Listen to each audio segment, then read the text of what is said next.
transmitiendo desde los estudios de Excelsior Televisión en la esquina de la información en la Ciudad de México. Y esta noche de domingo tendremos el agrado de platicar sobre el tema de la reforma energética. Y para ello, ¿qué mejor invitado no podríamos tener que Francisco Labastida Ochoa, a quien le agradecemos mucho, en nombre propio y en nombre de Excelsior Televisión, que hayas aceptado nuestra invitación, Paco? Muchas gracias. El agradecido soy yo, José Elías. Primero por la atención de Televisión Excelsior, la tuya en lo personal. Y segundo, y me parece muy importante y lo quiero recalcar, porque conocemos poco los mexicanos sobre el tema energético, siendo un asunto tan importante.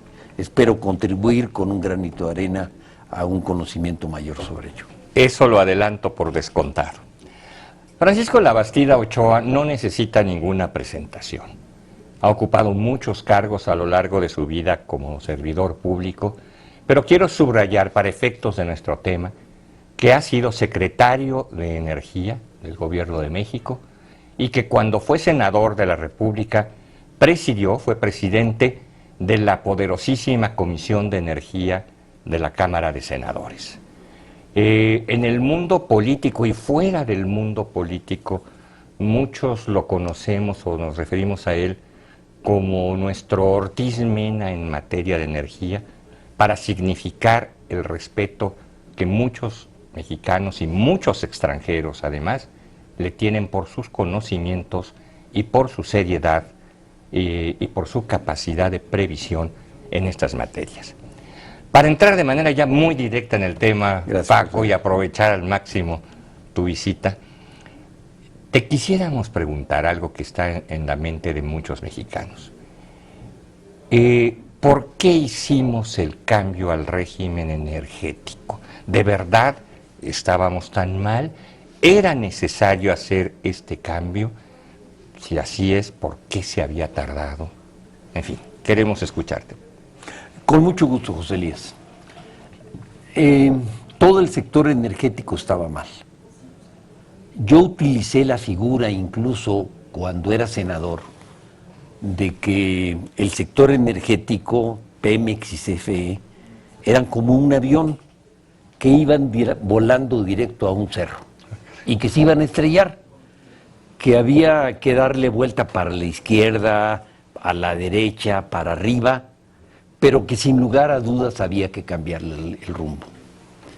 Se intentó y parcialmente se logró una reforma energética en el 2008, pero yo soy el primero en decir que nos quedamos a la mitad del camino, lo podría decir, por las circunstancias políticas y por quizás diferencias de opinión.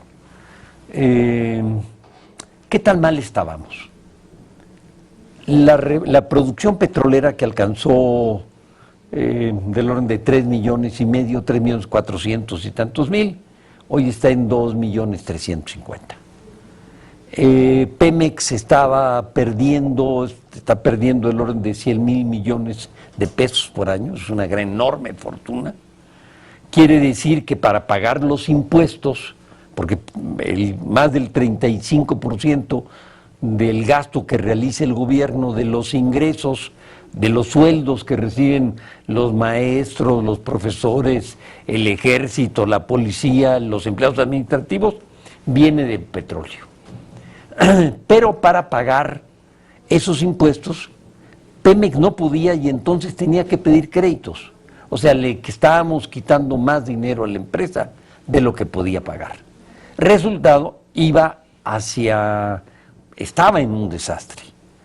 Las reservas petroleras son solo de 9 años y meses, que en la vida de un país es un instante, y la Comisión Federal de Electricidad está perdiendo, el año pasado perdió más de 40,000 millones de pesos.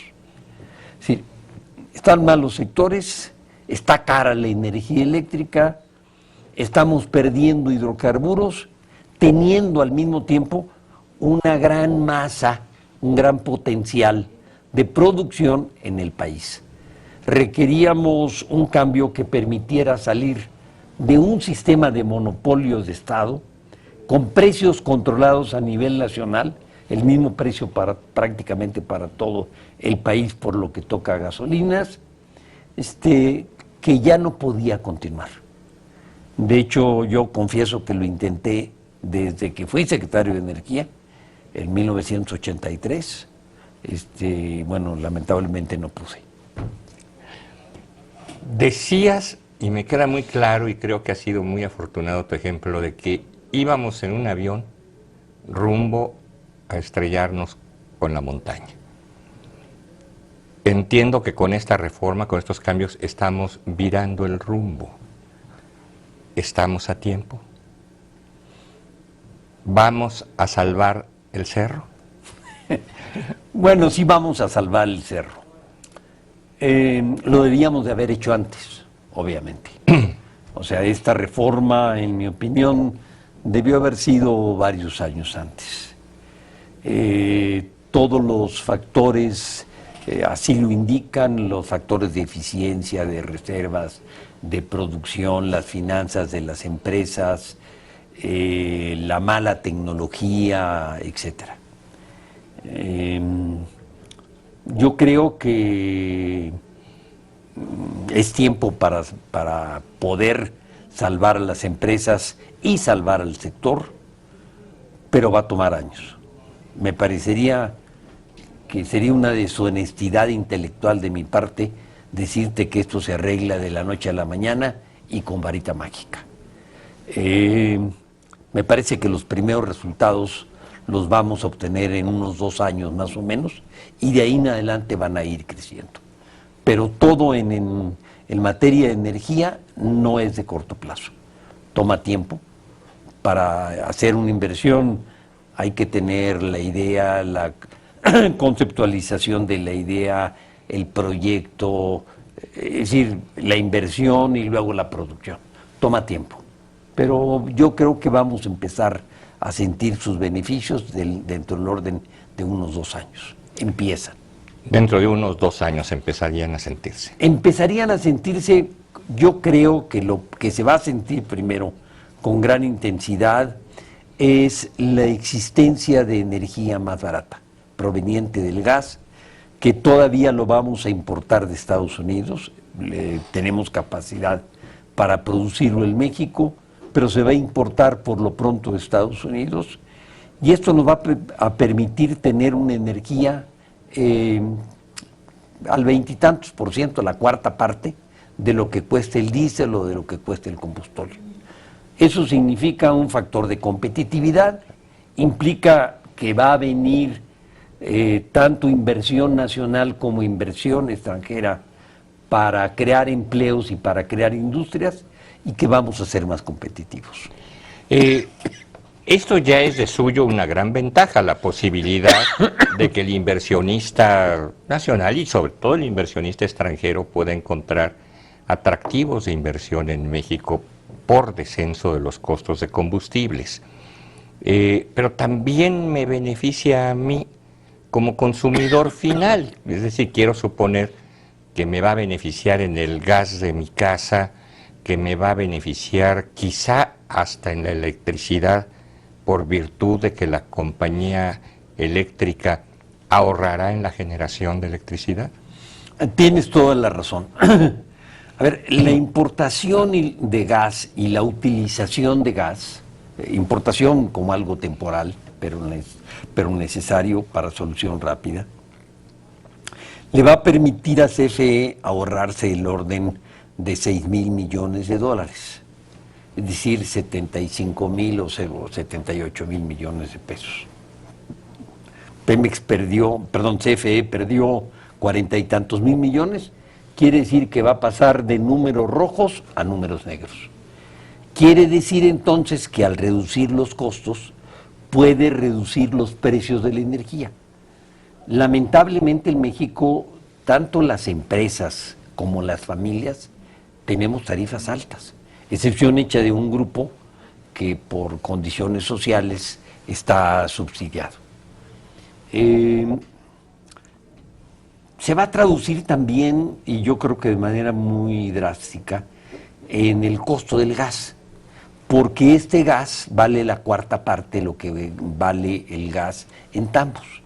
Quiere decir que en poco tiempo, obviamente va a haber que construir redes de gas natural. Cuando abran la llave del gas, van a ver que el consumo les cuesta la cuarta parte de lo que está costando hoy. Eso ya es muy atractivo, tanto desde el punto de vista macroeconómico, inversión, como desde el punto de vista de gasto de la familia, del gasto del consumidor sí, individual. Sin duda, pero me temo mucho, José Elías, hablando con honestidad, que la difusión de las ventajas no le puso el suficiente énfasis que esto no era inmediato. O sea, se habló de que los beneficios venían de inmediato y en consecuencia se despertaron expectativas que no iban a funcionar tan rápidamente. Es muy importante para todos nosotros, para todo nuestro auditorio, el poder tener una idea más clara de no solo ya de los beneficios que ya nos estás empezando a mencionar, sino también de cómo va a funcionar esta reforma. Es decir, algunos han hablado de privatizaciones, algunos han dicho incorrectamente que se estaba vendiendo nuestra compañía petrolera. Es decir, ¿en qué consisten los cambios? Esto te lo preguntaría yo después de un corte, pero antes del mismo te quisiera también preguntar, ¿es esta una privatización? No, definitivamente no es una privatización. Va a haber competencia, es lo que va a haber. Pero no se vende Pemex, no se vende CFE, no se pierde el poder del Estado para decidir qué se hace con los hidrocarburos, con los bienes de la nación, que es de todos los mexicanos. Yo entiendo que haya razones políticas para haberle dado un sesgo y decir cosas que no son ciertas, pero no lo sostiene los cambios en la ley, ni en la Constitución, ni en las leyes reglamentarias.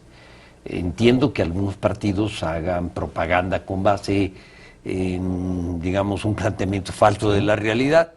En política hemos visto eso y cosas peores, pero pues yo creo que más vale ganarse los votos diciendo lo que es en realidad. Claro, la política de la razón y la política de la política de la verdad. De la verdad. Regresamos después de un muy breve corte para seguir platicando con Francisco Labastida en nombre de la ley.